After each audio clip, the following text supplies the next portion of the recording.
Por isso que eu digo, dentro da base, principalmente do bolsonarismo raiz, o Flávio talvez fosse o menos consolidado da família. Olavo Edu Carvalho, melhor canal de cortes do YouTube. Pelo menos 2 vezes a gente já citou aqui no programa o resultado só da última pesquisa da Quest, que mostrou que 72% dos brasileiros acham que as facções criminosas devem ser consideradas como terroristas. E por que eu estou trazendo isso? Porque a estratégia do PT de invocar a soberania vai dar muito errado. O povo brasileiro está cagando para a soberania. O povo brasileiro, se pudesse ter Tomahawk e míssil HB... Não, como é que é o nome do míssil? Esqueci o nome. GBU, Bunker Buster, destruindo barraco. Ou barraco não, que ninguém mais... Traficante não mora mais em barraco. Destruindo apartamento de traficante, a população ia bater palma. Vocês não iam gostar? Eu sempre pergunto a vocês no chat. Quem aqui ia gostar de um míssil Tomahawk vindo do USS Gerald Ford, direto explodindo um traficante numa favela do Rio de Janeiro? Ou explodindo um traficante num condomínio de luxo em São Paulo? Pô, vocês não iam gostar? Olha aí. Olha aí. Pô, bom demais. Então a gente vai continuar batendo forte. Outro ponto que os jornais continuam noticiando, que também tem uma popularidade altíssima e também funcionaria de forma positiva a favor do Flávio, é o retorno dos efeitos da Magnitsky, que também é aprovado por algo como 70% da população e também foi objeto da coluna do Igor Gadelha no Metrópolis, que noticiou que essa é uma decisão que, para acontecer, não depende de mais nada, somente de uma ordem de Donald Trump. E vocês acham que... Eu quero ouvir a opinião de vocês. Vocês acham que se houvesse uma reimposição dos efeitos da Magnitsky no Alexandre de Moraes, ia fazer bem ou mal a campanha do Flávio? Vocês acham que seria bom ou ruim? Eu diria que certamente seria muito bom. Impeachment de ministro do STF é o tema central dessa eleição. E sim, se os americanos nos derem essa possibilidade, nós vamos explorar isso.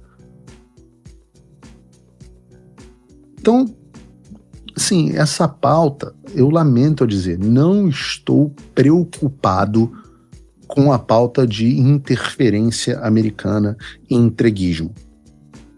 Não estou preocupado, zero. Se tem alguém pintado dessa forma, aliás, como entreguista, é o Lula, né? Com a venda da única mina de terras raras ativa do Brasil, que é a mina de Serra Verde, foi vendida para os Estados Unidos. Agora, onde é que eu fico ligeiramente preocupado? Não, fico seriamente preocupado.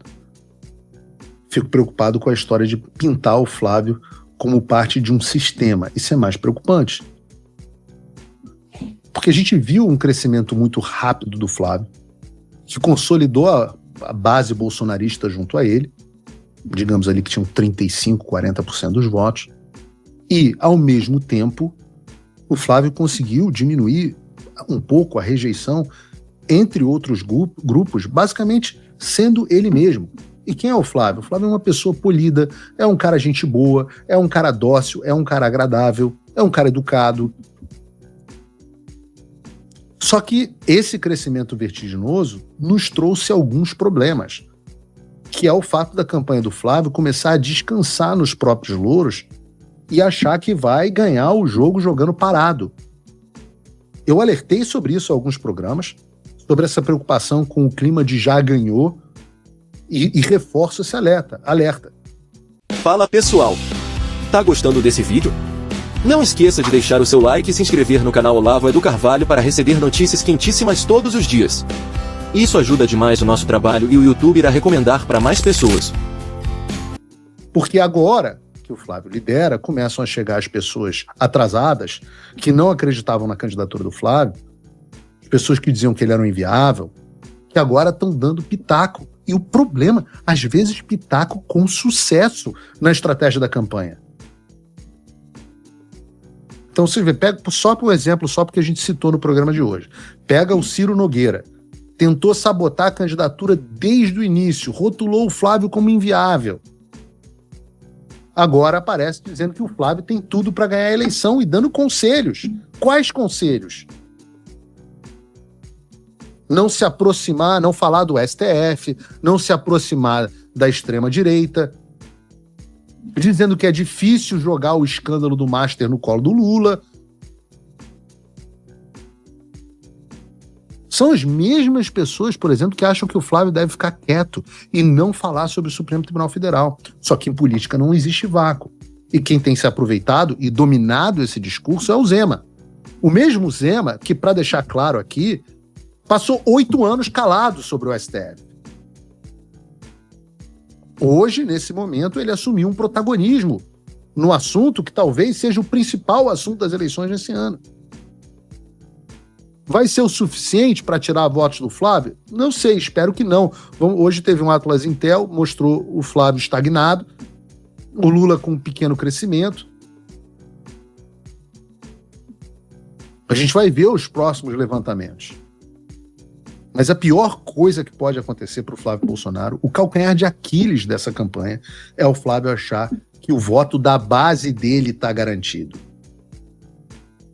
Eu estava falando desse levantamento da Atlas Intel, né?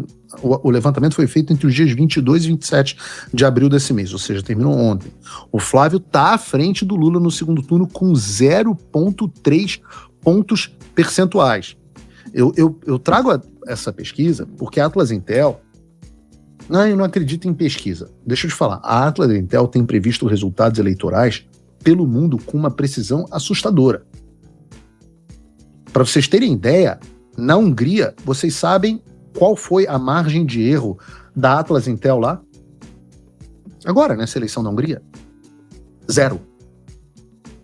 A Atlas Intel acertou o resultado da eleição da Hungria na mosca. Nos Estados Unidos, a margem de erro deles acertaram o resultado e a margem de erro foi baixíssima. E eu vejo esse cenário dessa Atlas Intel. Deixa eu dizer uma coisa para vocês importante. Este cenário é um cenário onde a gente perde as eleições. Esse é um cenário de derrota para o Flávio. Ai, mas eles estão 0,3 pontos à frente, nós estamos, então vamos ganhar. Eu digo que é derrota porque eu, Paulo, não confio no sistema eleitoral. Tenho sempre dito aqui que a nossa esperança é uma eleição too big to rig, grande demais para ser roubada, como foi em 2018.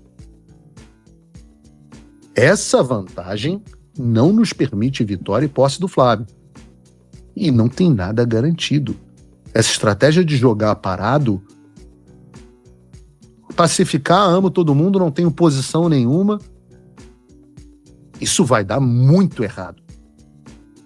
O voto do seu eleitor nunca é garantido. No caso do Flávio, é até mais difícil. Ora, vamos ser sinceros aqui, na trajetória dele como senador, o Flávio não foi o mais combativo dos Bolsonaro contra o sistema. Combateu muito mais do que o Zema, para deixar claro. Fez pedido de impeachment, participou de alguns momentos importantes, mas nem de longe foi o mais combativo da família. A diferença entre Flávio e o que ele fez e o que o Eduardo fez é gritante. Você pode gostar disso ou não. Você pode achar bom, você pode achar ruim, você pode gostar mais do Eduardo ou menos, não faz diferença. Mas isso é um fato. Quem combateu mais o sistema, o Eduardo combateu muito mais do que o Flávio. E o eleitor sabe disso. E outra, o Flávio tem um histórico de acusações contra ele, que o PT também diz que vai se aproveitar, que obviamente são falsas, no meu entender são falsas, mas que o PT vai se aproveitar e que podem prejudicá-lo. Porque, mesmo sendo falsas, essas acusações deixam uma pulga atrás da orelha de muita gente. Muita gente vem falar comigo, ainda com o pé atrás em relação ao Flávio, gente de direita, gente conservadora, gente bolsonarista, fala, pô, tudo bem, mas e o negócio da rachadinha? E o negócio da mansão em Brasília? E o negócio do chocolate, não sei o quê? Todas as coisas que ele já esclareceu. Mas que se ele se posiciona não contra o sistema, geram dúvidas. Deixam ele numa posição defensiva junto à base. Por quê? Por que esse discurso da honestidade é tão perigoso? Porque a nossa base preza muito pela honestidade. E aí você junta, não combate o sistema, tem essas acusações, e a amizade com figuras como o próprio Ciro Nogueira. Por isso que eu digo, dentro da base, principalmente do bolsonarismo raiz, o Flávio talvez fosse o menos consolidado da família. E é por isso que o apoio do Carlos, o apoio do Eduardo, o apoio de pessoas que são mais consolidadas dentro do bolsonarismo, que estão acima de qualquer suspeita, foi tão importante. Porque foi o que deu musculatura à candidatura e permitiu que ele largasse nas pesquisas em um patamar tão alto que fosse impossível ele ser desafiado por um Tarcísio da vida. E é claro que só esse voto não ganha eleição. Então, o desafio, é um desafio real, é conseguir o voto da sua base ao mesmo tempo em que você tem apelo a outros eleitores. Eleitores que, por sua vez, muitas vezes têm rejeição ao Bolsonaro, ao Eduardo, ao Carlos, às vezes por razões estéticas, não é nem política pública. E o Flávio é um excelente candidato para isso. Talvez o melhor deles. O perigo, como eu disse, são duas coisas que você tem que fazer. Apelar para ele sem perder a sua base. E o perigo é quando você começa a take for granted, como a gente usa em inglês, né? Dá como certo o voto da sua base. E aí ele, no final das contas, começa a ouvir pessoas que querem que ele tenha a estratégia de campanha dos caras que estão em último lugar. E é a coisa mais imbecil que eu já vi na minha vida. Flávio, tem uma dica para você ganhar as eleições. Poxa, deixa eu ouvir essa dica aqui, como é que é? Começa a se comportar como o candidato que está lá em último. Não compra briga com ninguém, fica parado, não critica o Lula, não critica... Joga parado, não apresente propostas, porque propostas podem gerar rejeição. Ah, boa ideia, eu preciso do eleitor moderado, logo vou começar a me comportar como se eu fosse, sei lá, o Geraldo Alckmin, ou o Henrique Meirelles. Ora, de onde veio o nosso movimento político? Veio do cara que agora há pouco estava dizendo que usava um apartamento para comer gente. Foi o movimento político que desapareceu com essas pessoas. Conselho de marqueteiro. O Trump voltou. Isso já deve ter tirado um peso das suas costas. Mas e o Brasil? O nosso país continua atolado e achar que só a vitória do Trump vai resolver tudo é ilusão. Nada vai mudar sozinho. E pode ter certeza de uma coisa: ficar xingando muito nas redes sociais não vai fazer diferença nenhuma. Você vai continuar esperando alguém fazer alguma coisa por você? Um político? Um salvador da pátria? Esquece. Se ninguém tomar uma atitude, nada acontece. Eu estou fazendo a minha parte. Eu parei a minha vida por isso. Mas, se você quer saber como pode ajudar sem precisar largar tudo, a resposta é simples: apoiando quem está na linha de frente. Sem esse apoio, sem essa linha de suprimento, esse trabalho morre. Sem estrutura, ninguém avança.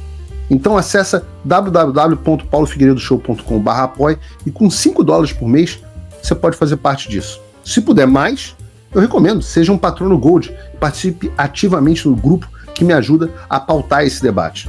O que vai definir o futuro é quem faz e não quem reclama. A escolha é sua.